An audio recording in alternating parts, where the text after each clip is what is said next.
The Indus civilization is the Indian subcontinent's oldest known urban culture.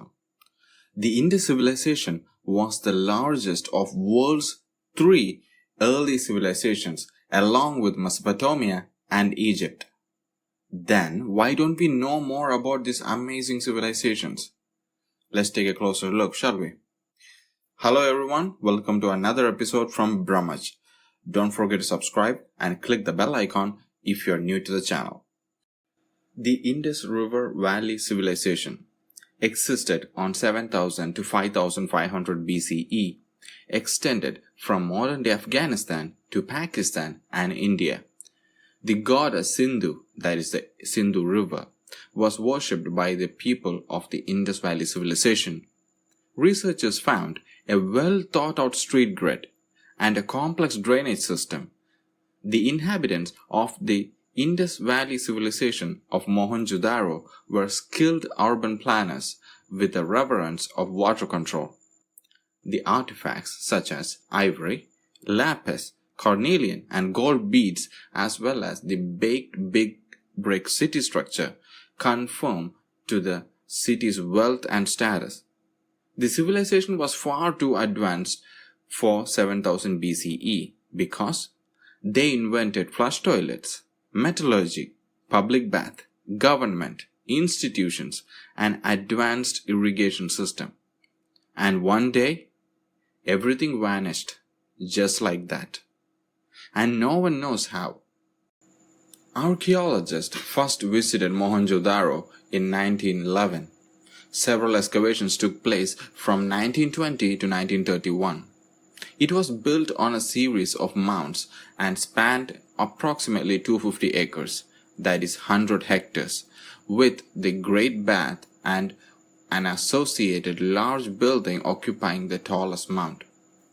With no evidence of kings or queens, Mohenjo-Daro was likely governed as a city or a state, perhaps by elected officials or elites from each of the mounds. The city's ruins went undocumented for approximately 3,700 years until R.D. Banerjee, an officer of the Archaeological Survey of India, visited the site in 1990, identifying what he thought was a Buddhist stupa, which dated 150 to 500 CE, known to be there, and discovering a flint scraper, which convinced him of the site's antiquity.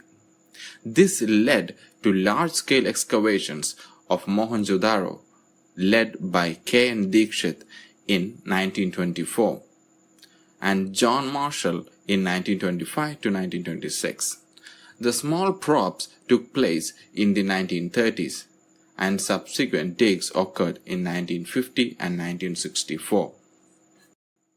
The excavations was prohibited after 1965, and the Pakistan government says due to withering damage to exposed structures. But the real reason for banning the excavations were different.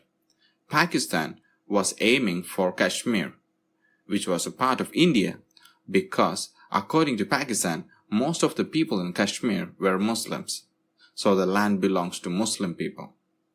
If Pakistan government grants permission for further excavation in Mohenjo-Daro, they fear that India will put forward a claim that the land of the Indus Valley civilization is a part of Hindu heritage.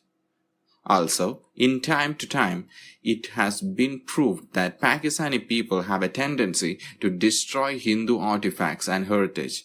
Don't believe me? Take a look at this.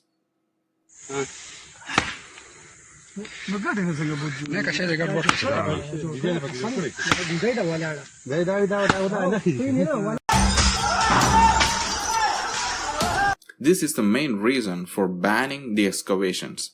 Pakistan is an Islamic state. Pakistani government don't want the world to see this ancient wonder because it's not related to Islam. When excavations at Harappa and Mohenjodaro reached the street level, they discovered skeletons scattered throughout the cities, many of which were holding hands, sprawling in the street as if some terrible or instantaneous doom had occurred. People were just lying in the streets of what used to be a sprawling metropolis, unburied.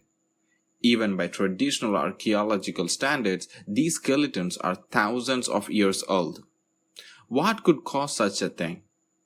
Why did the dead bodies not decay or get eaten by wild animals? Furthermore, there is no apparent cause of a physical violent death. These skeletons are among the most radioactive ever discovered, ranking alongside those discovered at Hiroshima and Nagasaki. An ancient densely populated city appeared to have been destroyed instantly 2000 years before Christ by an incredible explosion that could only have been caused by an atomic bomb. At one site, Soviet scholars found a skeleton which had a radioactive level 50 times greater than normal. Other cities have been found in northern India that show indications of an explosion of great magnitude. Such city found between Ganges and the mountain of Rajmahal seem to have been subjected to intense heat. Huge masses of walls and foundations of the ancient city were melted and fused together, literally vitrified. Let me tell you what vitrification is. Vitrification is the transformation of a substance into glass. Vitrification is usually achieved by heating materials until they liquidize, then cooling the liquid often rapidly, so that it passes through the glass transition to form a glassy solid. In Mohenjo-Daro and Harappa, site researchers found a large amount of vitrified sand and clay.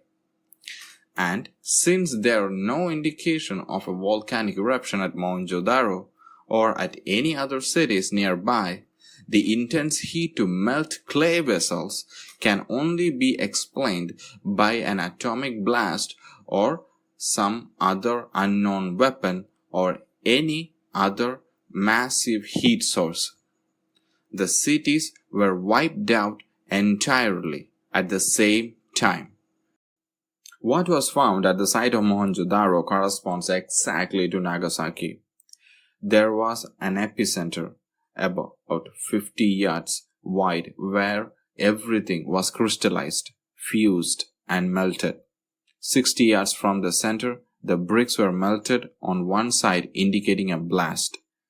The horrible, mysterious event of 4,000 years ago that leveled Mohenjo-Daro was recorded in an ancient Hindu manuscript called Mahabharata.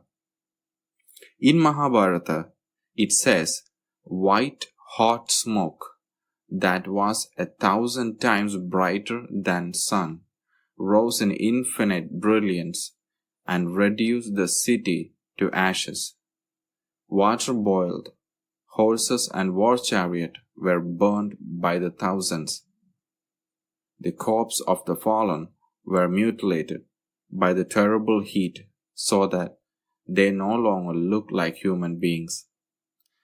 The description concludes, it was a terrible sight to see. Never before have we seen such a ghastly weapon. All the skeletons were flattened to the ground.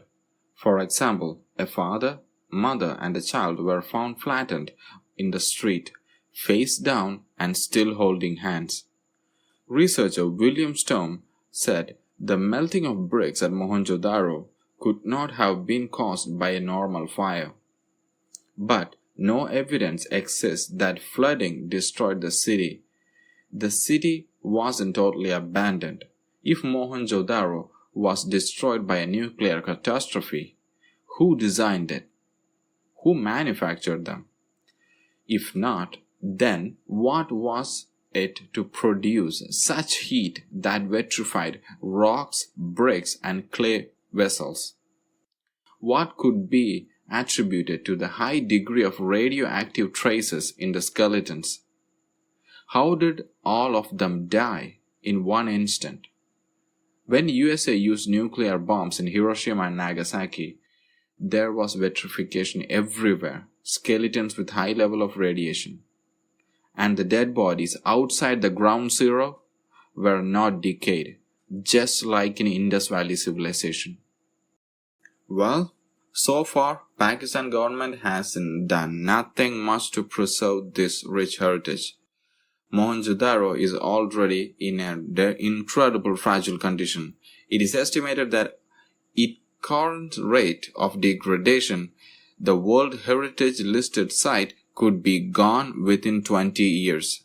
Experts are now saying that only way to save it is to rebury the city back down to the earth. The loss of Mohenjo-Daro would not only be a great national tragedy for India and Pakistan, it would be a great loss to the entire world. So, what's your thoughts on this topic? Should the Pakistan government rebury the Mohenjo-Daro back to the ground? Or should they build a protective facility to preserve and study the civilization further? Please let me know your opinions in the comment section below. And please don't forget to like, share and subscribe. That's all for today. Bye bye everyone. Have a great day.